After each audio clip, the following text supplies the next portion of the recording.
This is the real me. This all I got. This all I got. I can't go back. No, I can't hold back. This is the real me. This all I got. This all I got. I can't go back. No. Welcome to the Good Vibes Only podcast with the greatest vibes on anywhere. So sit back and while let me take your mind for a little bit of time and enjoy. Today we got episode 7. Can you believe we're on episode 7? Not 1, not 2, not 3, not 4, not 5, not 6, not 7. I'm aggravating. I'm sorry. I'm an aggravating person. So in today's podcast, we're talking about good fitness and what it means for good fitness and all those things, right? And I couldn't think of any person better, other than The Rock. But, he was busy. But I'm kidding. But I couldn't think of anyone better than the fit queen herself. I'm not kidding. Just look that up. You'll find her, okay? Just look that up herself. You'll find her, okay? The fit queen herself. Also, your resident nerd. I want to I want to say that she's a great entrepreneur, a great fitness coach, all right, a great streamer, and has an amazing business mind. So with further ado, the Fit Queen. Hello, everyone. How you doing? Amazing. So, I always introduce the person first, but I always like to give the person that I'm, that my guest, their proper respect because it's something I might have missed, I might not have known. Okay, so I want to give you the chance. I want to shut my mouth to give you the chance to introduce yourself. Righty. Get my introductory voice together. Hello there. I'm the Fit Queen, also known as Brittany Noel, and I'm an online personal trainer and nutrition coach. I do pretty much any type of fitness. I was a track and field athlete, a bodybuilder.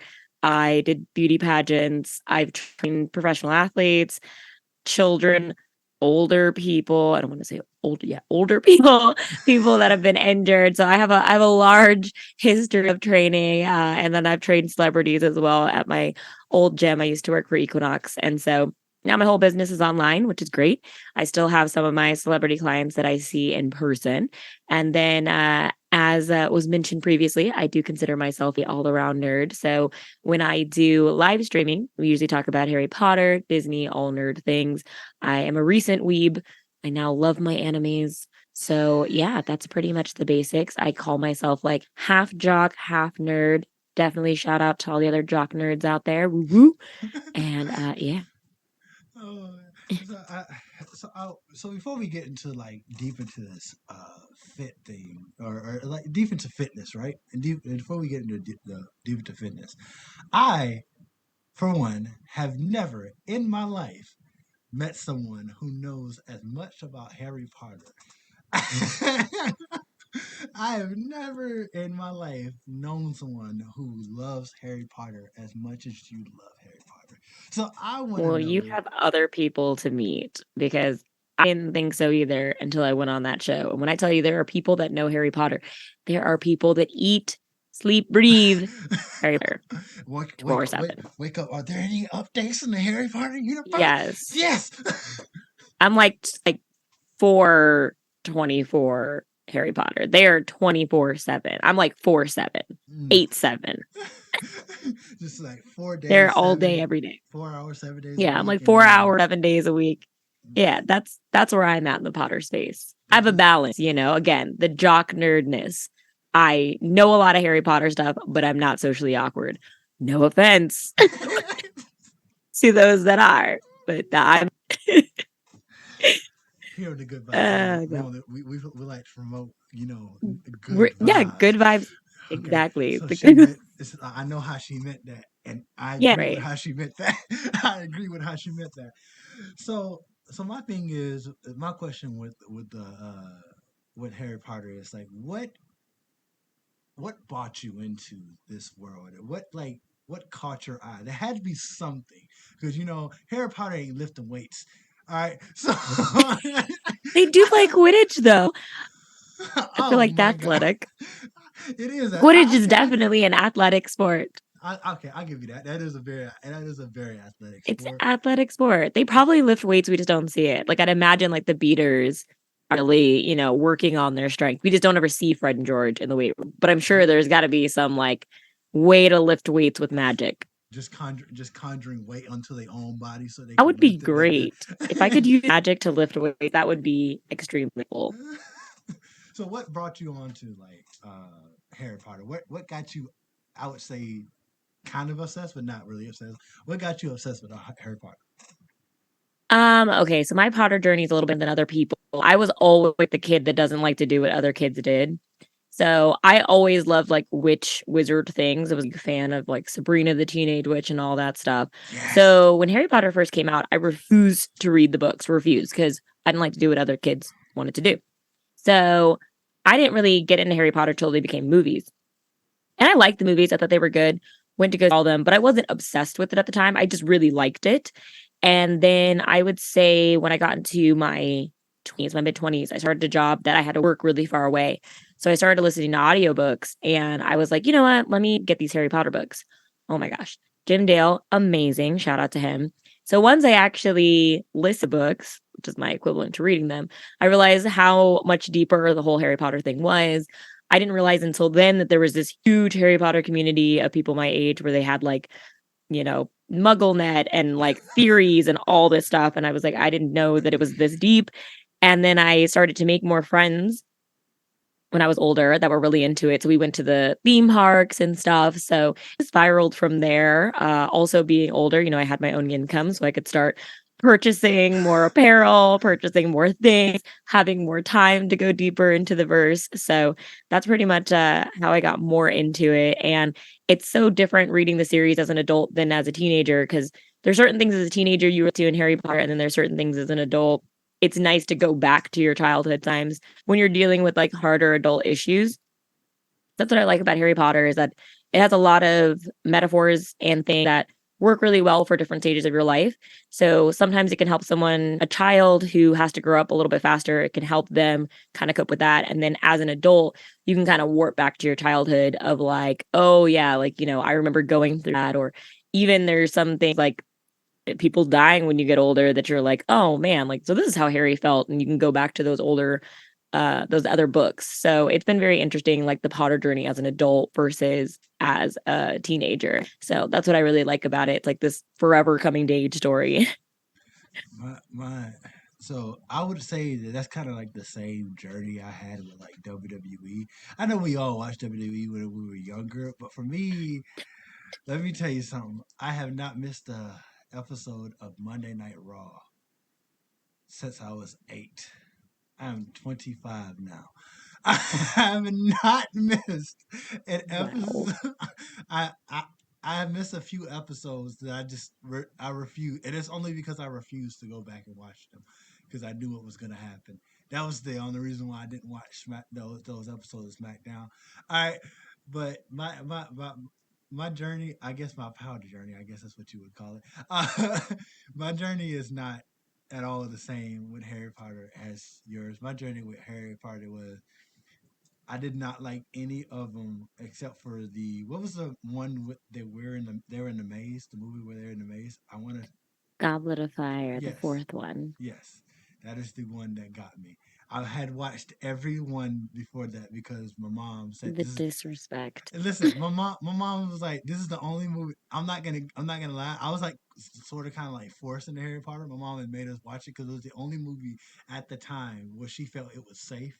And then the one movie where she was like, hear me out, What? hear me out, hear me out. She was like, this isn't promoting, this isn't devil worship me, this isn't this. You can watch this. But then I realized as I was thinking, like, Mom, you didn't think about this. This is like the number one movie that's like, I don't. Banned. I used to get in so many fights with I couldn't get in fights with parents, but I would definitely just dog out the kids that I was like, "You can't watch Harry Potter." Yeah, my mom, she's super religious. Said no, I'd be like, "That is nonsense." Heh My mom was like, the new movie, the Goblet of Fire came out, which till this day is still my favorite Harry Potter film. I have watched them all. To this day is still my favorite, or the Sorcerer and Goblet of Fire kind of like together, but Goblet of Fire will take it. So legit, watching that was a movie my mom was like, "Oh, you're not watching this. This is too. You're never watching this again. This is too much. This is too much." And it made me want to watch the whole series even more and rewatch everything. And that's what got me more into it. That's why I have somewhat of a good knowledge of it, but not enough knowledge to have the conversations with. I'm not gonna sit there and argue Harry Potter with anybody Yeah. because I'll be sitting here. Hermione was blue. I think no. You said blue. I know she wasn't blue, but I'm just saying you get what I'm saying. Yeah. No, I didn't again, lucky for me, I am very good at retaining knowledge. And so I watched the movies a lot, but I actually didn't love 5, 6, and 7. I really enjoyed movie 4 up until the end. And so for me, I'm a happy-go-lucky person. I'm a Disney girl, y'all. So I'm Yes, like, yes. I like things to be very like up and up. Like I don't like things to be too adult or too dramatic. Which hello, Harry Potter series, everything from like 4 on is just like so adult drama. So Yeah. literally, like, and up until I did that reread in my 20s, I pretty much just watched 1, 3 all the time. I had watched the whole series, I knew what happened. But whenever I saw like 5, 6, or 7 on TV, I would just be like, I'm not really interested. I don't want to go through this emotional roller coaster again. I just like to live on the happier side of Harry Potter. So I did that for years, like knew everything about the first 3. Then again, reading the books, I was like, oh gosh, there's so much information from 5, 6, and 7. Yeah. But I had only maybe done one full read of that at the time that the Harry Potter show had asked me to audition. So again, I am just really good at like reading comprehension and remembering stuff. So I already knew a lot about the series just from the first 3 movies, rewatching them a ton, and my first listen through. I think maybe I had listened it twice Yeah. through when I got casted. And then that was intense because, like I said, once I was there with other Harry Potter heads, I realized how intense other Potterheads were. Like, there were some people that were like, I reread the whole series every 3 months, and I was like, What? how? Like, who has time for that? Like, literally, there were people that were like, no, no, no. Any spare time the movies are on. Yeah, they're like, I do yearly rereads. I have huge trivia parties. So like, when I tell you these were like the Jeopardy kids and adults Harry Potter, where I was like, oh my God, I have work to do. So I studied my behind off for probably like 2 months, like intensely rewatching all the movies, doing a whole reread, everything just to make sure I was on the same level of knowledge. And then that was BS because on the show, they asked us stuff more about the movies than the books. So we were all kind of annoyed at that. And then if you watched it, we got asked things that were like stuff you would never think to observe in the movie, like the what couch the Grangers were sitting on when they obliterated her. Like, why would I look at the couch? Or like another Why am thing I was paying like attention to this? the correct. Like of all the things that were important in that scene, it was like I would never look at the couch. Or there was one where it was like you needed to know what the floor of the Ministry of Magic was, or like one of the shirts. So that changed how I looked at the movies because after our first round, we realized that like those were the type of questions, like not things about the plot, not things like hard heading, like Harry Potter things, like arbitrary, like what type of mittens did Hagrid have? Like, the fuck, why do I care about the mittens that Hagrid had? So that was intense looking at the movies from that perspective. It's funny because I used to get really emotional watching 5 through 7, and now I don't because when you start looking at them look for stupid things like couches and counting how many pictures are on the dining room furniture as there's Death Eaters killing people, you're like, just forget that that person died. What color is the tablecloth? How many pictures are on the wall? It really changes how emotional you feel about those movies. Yo, I swear to So you, sad. I swear to you, I can actually attest to what she's saying because I did watch like an episode of the show that she was on, and I remember I remember looking at them and watching. Okay, what is the questions? Maybe I know these questions. Somebody asked, "What scarf was Neville Longbottom wearing when we first met him?" I was like, "He was wearing a scarf." I was like, I was like, "What? Right. He was Things wearing." like that where it's like the frustration of us being like, I know the series, I know the plot points, but these are things that I would never think to know.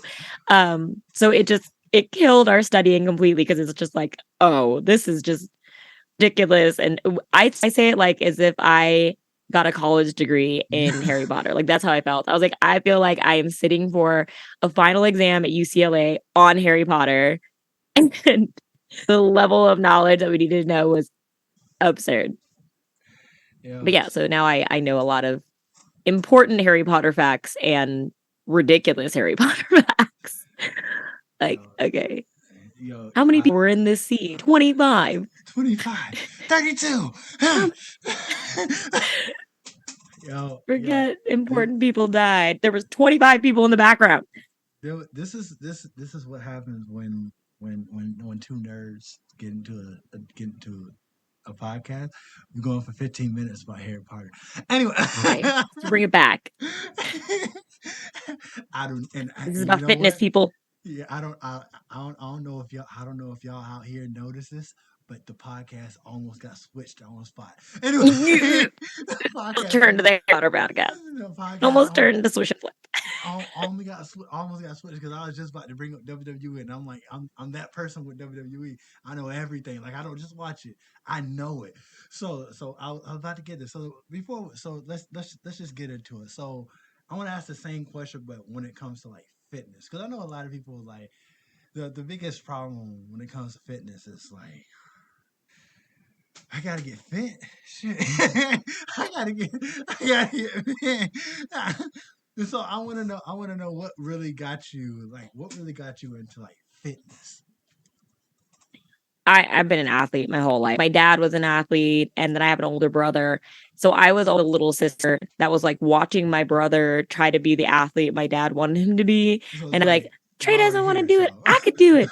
So like yeah, it was one of the things like I really feel like, my dad tried to make my brother, the athletic boy of his. And then I'm like the only girl I could do it too, Dad. Let me do push-ups. Let me go run the mile. I could do pull-ups. Let me do it. I could do it. So I think after like years of me being like crappy at dance and crappy at like all the girl stuff, I was like, let me play sports. I was good at it, and then I just keep playing sports.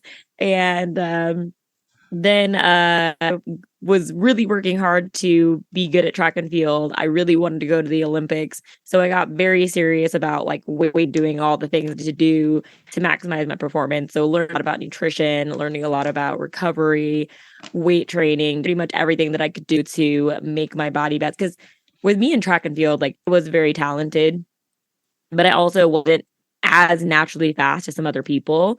I was naturally fast up until probably my sophomore year in high school. And then I realized like, oh shoot, like these girls can be much faster. So I had to start, doing everything I could to get my body in a place where I had to work for my speed. I'm like, I gotta lift, I gotta eat better, I gotta give my body every advantage to keep up with these people that a little more natural speed than me. And then same thing when I got to UCLA, it was like, I gotta work for this, like I can't slack up in practice. I gotta lift heavier. I gotta eat better because I need whatever advantage I can. So I know. So yeah, basically after that, just my journey into track and field and stuff led me to fitness. I will say, I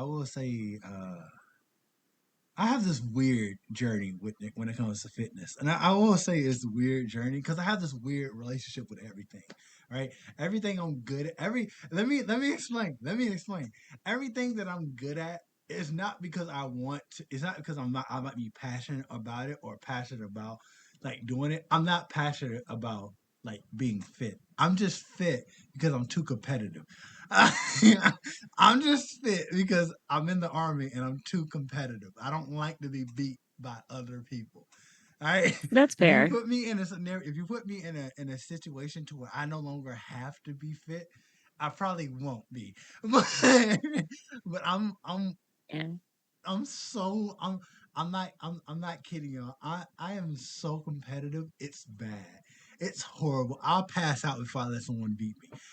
That is how bad my competitive. That's how bad my competitive like spirit is. And like, over the years, I'm like, all right, cool. I gotta calm down. Because the reason why I know I'll pass out before I let someone beat me because I have passed out before I let someone. Oh my gosh! It was bad. It was really, really. when I say it was bad, I mean like it was bad, dude. We did a run. Dude was dude ran a 10:36 2 mile. All right, hey, Thanks. I'm not kidding I you. don't even want a 10:36 1 mile. My man I was ran like, no, it's gonna be no for me, dog. my man ran a 10:36 2 mile. I ran a 10:50 something. I finished the race. I was so angry. I was so angry. But before I can like really get mad, my mind, my body was like, "Hey, bro, I don't know what you're gonna do, but we gon' yeah." And then Oh my no. my body was like, "Yeet." I was like, Yeah, "Oh, see, I think I spent my life competitive for so long that like I confident I am competitive, but I'm also at the point now where I have a lot more like self-motivation to where it's like, okay, I'm gonna work out because I have to. I'm gonna want to be competitive because I did used to do that as a kid and would like hurt myself trying to keep up with the boys or like be walking around with a sore back or like a messed up hamstring because I didn't want the boys to like outlift me or outrun. So with wisdom, I was like, I gotta stop trying to compete. I gotta just do this for me. I'm also very lazy. oh, I'm very lazy at heart. Like, yeah, not lazy in the sense of like I will always work out for sure. Like I don't have to be told to work out, but I'm not workout intensity like ever. If someone's like, "Do you want to do a high intensity work?" I'm like, "Absolutely not." no, Or even me as an instructor, it's really funny. They'll be like, "Hey, do you want to teach an advanced class?" I'm like, "No, I'll be hell no, not at all. I'll do beginner and idiot. Like I have no desire." Or like if I'm on a treadmill or something, they're like, "Do you want to do the advanced?" no, No, no. sounds awful. I'm fine with being solidly intermediate. Gonna have a great body. Feels like it's a good amount of effort. I'm okay with that. You've done celebrity. You have celebrity clients. You have clients that are regular folk. Like us regular folk, Pretty cool. regular folk. Uh, so I want to know. So I want to know like. Is it like a big difference? So when I say big difference, I mean like big difference in like how they want to work out or how they want to approach this workout between a celebrity having a celebrity client or a different client, or is it basically the same thing? I would assume it's the same thing. Is it any difference? It's basically the same thing. I would just say that a lot of times your celebrity clients have more money, so therefore they can come more sessions. So sometimes they just see better fitness results because they're able to see you more consistently. Also, typically, again, celebrities that are going to have a different motivation. Like typically, they're trying to maintain their image or get ready for something. So like their level of motivation is higher. But I wouldn't say that as a non-celebrity you don't have that. It's person by person. So I have some non-celebrities that are also very committed and they come a lot of times and they work just as hard. So I don't think it's necessarily, I would say people who are goal oriented see better results than people who are not goal oriented. And typically, celebrities are going to have a more solid goal and more of a commitment level, both financially and for what they're doing. But regular people can all do that. So Yeah, I tend to like I tend to like have this like thought process of all right, cool. I'm gonna work out today. I got like high metabolism, so I don't have to work out, but I'm gonna work out anyway. Hear me out. So I tend to have the like thought process like when I see other people like because like I'm an NCO, so like you'll see like certain people like the thought processes when an NCO and like a non-NCO in the army like NCOs, they just want to work. We tend to work out because we don't want to look bad not working out in front of the soldiers. So we just like, all right, cool. I can't ask him to work out or get better with his fitness if I'm not, even if I'm dominating everybody else here, if I'm not working out, and I'm just going out there off of natural ability, it doesn't look good to him because he's gonna just think the same thing or whatever. So I always have this like thought, I always have this like thought process that like showing it is better, like being that catalyst or whatever is like that like thing. So what is your mindset when it comes to like working out daily? Because I know my mindset with working out daily is that I'm really I don't really care about the working out section. I just care about looking good. I just like my body. That's just what it is. I'm just be honest. I'm not gonna lie to y'all. All right, I just like my body. So what is what is the mindset with you when it comes to working out every So mine's different because I'm a little bit older than you. So I'm in my 30s. So when you're in your 30s, you start to think about like, oh, okay, we're getting older. I got to preserve this body. So for me, it's a lot less about wanting to look good as it is wanting to feel good. Because again, I went through my whole stuff of like not feeling good, being injured. I see some of my older friends, parents, grandparents, just older friends that are struggling in their 40s, 50s, 60s because they didn't really move effectively when they were in their 20s and 30s. So for me, my fitness is a lot more about like preservation for for the future. So yes, it's a benefit that I get to have a good looking body, which is awesome. But I also move daily just because I want to be able to move daily for the rest of my life. I want to be able to play with my future kids, play with my future grandkids without feeling pain.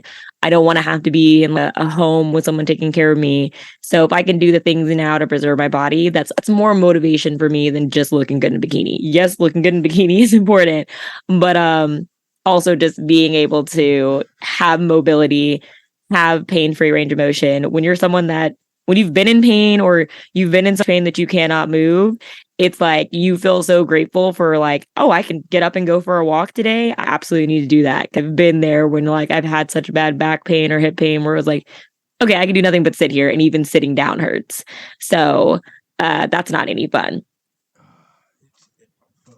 First of all, she look my age. She don't look 30. So that Colin Kaepernick. Second, all right. Second of all, when it comes to like this is like one of the last questions. So when it comes to like consistency, right? What do you think is a good way to keep that consistency up when it comes to? Because like I said, it is one of the biggest problems. Like when everyone talks about like um fitness and stuff like that, it's the consistency. I feel like people are like, oh, I got to do this again and again and again. My thought process is don't think of it as I got to do it. It's that I get to do it because I know a lot of people aren't able to like get up and work out or get up to run or get up to like lift weights and stuff like that. So what is your thought process on consistent? What is a good way to keep consistency up? Yeah, I love the I get to work out thing. So I think there's a lot of people who are much like how you were saying that feel like they have to have some sort of external motivation to work out. Like I want to work out unless it's like, oh, I'm in a competition or I'm in a group setting or it's I'm trying to look good for a photo shoot, right? And external motivation is good sometimes, but ultimately you can't always have something externally motivating you because it's going to how consistent you are. That's when there is inconsistencies because you're waiting for that next thing to motivate you to work out. You have to find something intrinsically within yourself to convince yourself to work out. So I always tell people the first step is figure it out. So outside of looking good for an event or beating somebody or being the best, what is something that motivates you? And if you dig a little deeper, it is going to be something like, I want to be able to play with my kids. I want to be able to play with my grandkids. I want to be able to, feel better energy wise or something like that. So you have to figure out what will internally motivate yourself. One, and then two, be realistic. So a lot of people, again, they'll be like, I'm going to get fit. I'm going to get my membership. I'm going to work out 6 days a week. I'm going to do HIIT once a week. I'm going to do these high intensity workouts. I'm going to go run miles or I'm going to go run a half marathon. And I'm like, why, and why? Like those are all very extremes. Why don't you start with something like 2 days a week, I'm going to go for a walk, or 2 days a week, I'm going to go to my gym.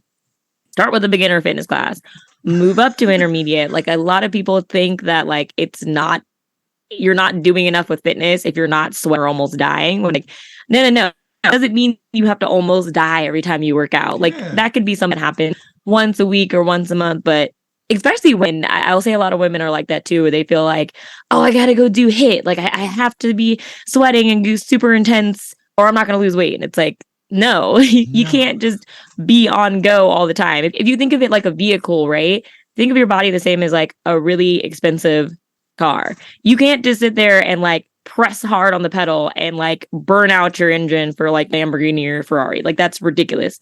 You don't want to do that. You can't just go from 0 to 100, you shoot your engine out and you're like, this is stupid. You have to have control of being like, this is, we got to pace ourselves. We got to ease onto the brake, ease onto the gas pedal, ease off. Otherwise, it's not going to work. Your body's the same way. Like, treat it like a high performance vehicle.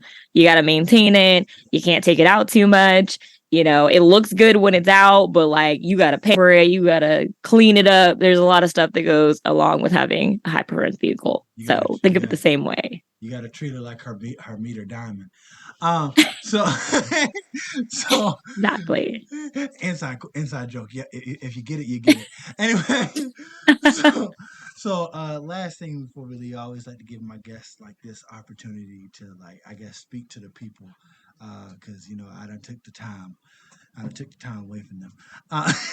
So the question is, do you have any advice or any like form of motivation, anything that you want to say? It doesn't even have to be about fitness, but it could be about fitness, anything in general that you want to say to the people listening at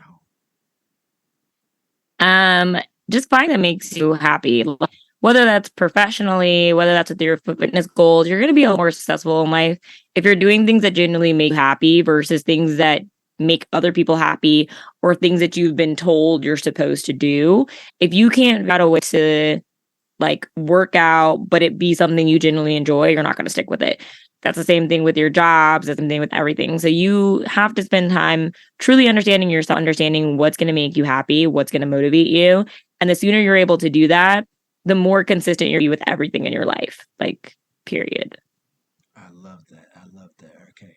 Do what makes you happy. That's what she said. Just stick with that.